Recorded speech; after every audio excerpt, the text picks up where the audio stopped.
பருப்பு குழம்பு செஞ்சு செஞ்சு நாக்கெல்லாம் செத்து போச்சுங்க. 8 நாள் பருப்பு குழம்பு வச்சாலும் எங்கள் வீட்ல சலிக்காம சாப்பிடுவாங்க. நீங்கள்லாம் பார்ப்பீங்க வாரத்தில் 7 நாள் தானே இருக்குது, எப்படி 8 நாளுன்னு சொல்லுதீங்கன்னு பார்க்கீங்க தானே. 7 நாள் முடிஞ்சு 8வது நாள் பருப்பு குழம்பு வச்சாலும் எங்கள் வீட்டில் எல்லோரும் சலிக்காமல் சாப்பிடுவாங்க. நமக்கு தான் நாக்கு செத்து போச்சு.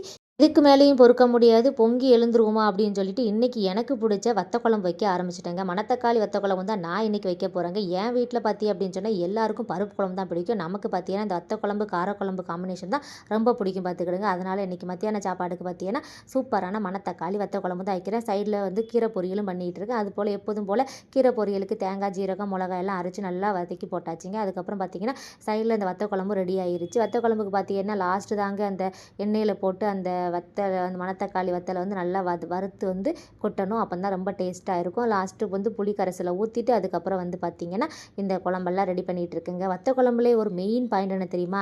நீங்கள் உப்பு போடுறீங்களோ புளி போடுறீங்களோ இல்லையோ மறக்காமல் லாஸ்ட்டு இந்த வெல்லத்தை போட்டுருங்க. இது ரொம்ப ரொம்ப இம்பார்ட்டன்ட்ங்க. வத்த குழம்பு ரொம்ப டேஸ்ட்டாக இருந்துச்சுங்க. இன்றைக்கி ஒரு வாரத்துக்கு எனக்கு கவலை